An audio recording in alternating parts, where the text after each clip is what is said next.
Salom do'stlar, siz bilan men Kino Nafas va bugun ekranimizda yirtqichlar olamiga oid eng g'ayrioddiy hikoyalardan biri yirtqich o'lim sayyorasi. Shuning uchun baland tog'lardan ko'tariladi. U maxsus lazerli arqon bilan cho'qqiga chiqadi, g'orga kiradi. U yerda uni akasi Kevey kutib turadi. U afsonaviy ko'rinmaslik kamuflyajini yoqib oladi. Aka-ukalar orasida lazer qilichlar bilan shiddatli jang boshlanadi. Dek kichkina va nisbatan zaif. Shuning uchun akasidan juda qattiq kaltak yeydi. Ammo Kevey shunchaki kaltaklayotgan yo'q, u unga dars beryapti. Keyin ular Keveyning kosmik kemasiga qaytishadi. Endi Dek to'laqonlik va uja klaniga a'zo bo'lishi uchun u mustaqil ovga chiqib, o'zining o'ljasini olib kelish kerak. Lekin baxtga qarshi sayyoraga sardor rahbari Kato yetib keladi. U o'ta yovuz bo'ladi. U zaif Dekni o'ldirishni Kleskga buyuradi. Klesk amrni bajarishga shaylanadi. Qilichini tayyorlab, endi o'ldirmoqchi bo'lib turadi. Lekin rahmi kelib, uni jonini saqlab qoladi va ichkari kameraga lazer orqali kirgizib yuboradi. O'zi esa yovuz Katoga qarshi otlanadi. Urush o'ta shiddatli ketadi. Lekin yovuz Kato Kleskning qo'lini kesib, og'ir oqibat jang sardor Kato tomonidan tugatiladi. Dek o'zi ketmoqchi bo'lgan sayyoraga boradi, lekin u yerda uni har xil mahluqlar kutardi. Xuddi xush kelibsan deganga o'xshaydi. U birinchi bo'lib o'sha yerdagi daraxtlardan hosil bo'lgan qandaydir mahluqqa o'lja bo'ladi. Lekin abjirlik qilib o'zini himoya qiladi. Qo'lidagi qilichi, lazer qilichi qo'l keladi. Va o'rmon tanasidan yaralgan mahluq unga yeta olmaydi. Sayyoradagi ayrim o'simliklar juda zaharli yoki portlovchi. Shuni sezgan Dek asta yuradi. Lekin u yerda har xil g'aroyiblar bo'ladi. U yerda kiberg, yanim Robert qiz unga oyoqlantiradi. U yerdagi tikani zaharli bo'lgan igna unga kiradi va zaharlanadi. Dekka Tina Robert yordam berishga otlanadi va ajdarxonni o'ldiradi. Natijada Dek va Tina o'rtasida do'stlik paydo bo'ladi.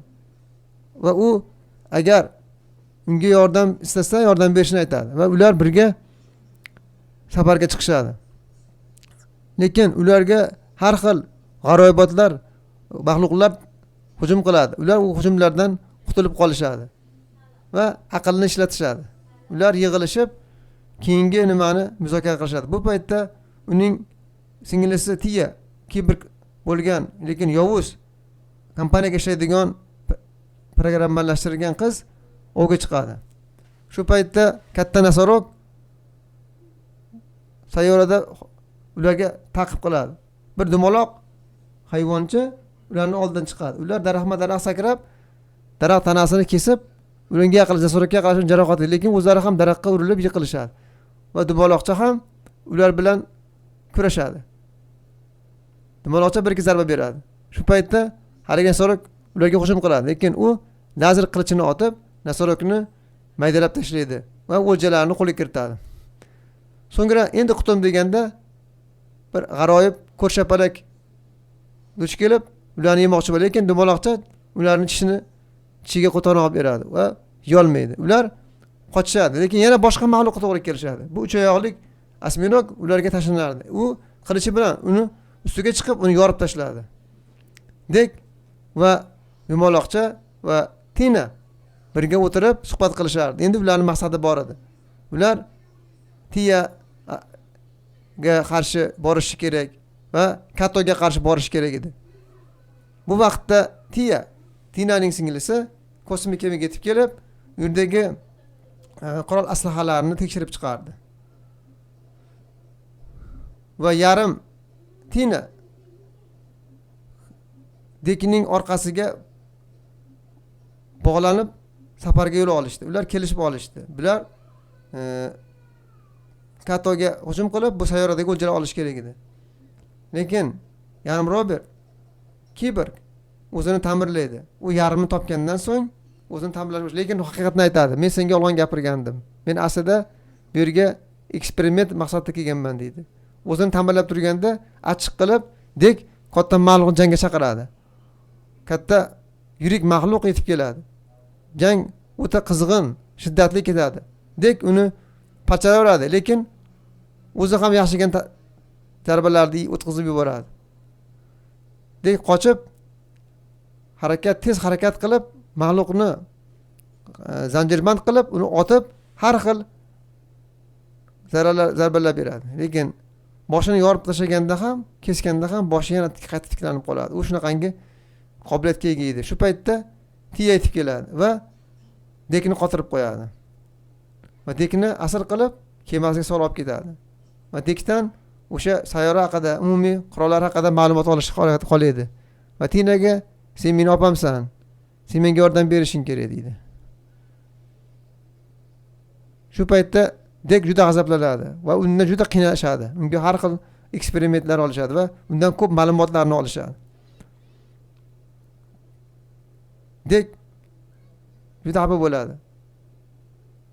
Tina Dekka yordam bermoqchi bo'ladi. Va bir Kiborg odam kelib, uni oxirgi safarga jo'nataman deganda, uni bir moslamaga qarashligini undaydi. U moslamada bomba bo'lib, u portlab ketadi.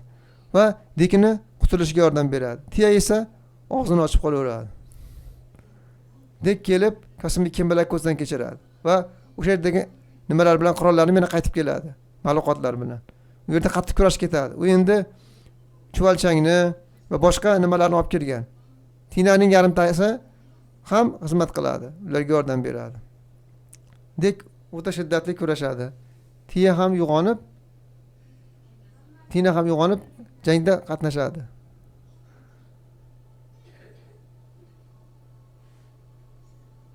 Dek o'ljalarni o'zini g'oyob iste'dodi hayvonlarni o'ziga o'rgatib, o'sha zaharlardan, tikonlardan unumli foydalanadi.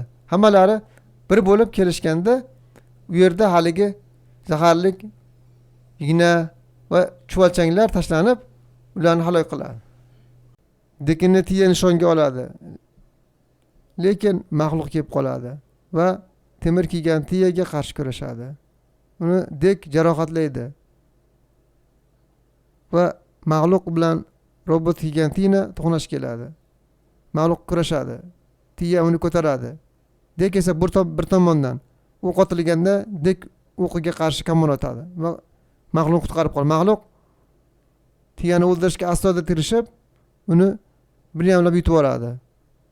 Xursand bo'lib, endi oila bo'ldi deb turganda, ichkarida turgan Tina bombani ishlatib, uzatib, yorib chiqadi. Lekin Tinani endi o'ldirmoqchi bo'lib turganda, Dek orqadan kelib, uni xavfsizlantiradi va yumaloqcha kallasini sug'urib g'alabani nishonlaydi. Dek kosmik kemaga o'tirib, o'sha zolim Katoni huzuriga boradi va jangga chorlaydi. Men akamni o'ldirgansan deydi. Keyin kurashga chiqishadi. Ikkita yordamchisi keladi. Zolim Katoni, lekin ikkalari ham halok bo'ladi. Endi navbat Kato bilan Dekning hujumiga. Ikkalari qattiq kurashadi. Ko'rinmaslik libosini kiygan taqdirda ham Dek uni shamoldan foydalanib, kallasiga qilichini suqib oladi. Yumaloqcha kelib, kallani birla yutib ola qoladi. Shu yerga yetganda film tugaydi. Kosmik kemada Dekning onasi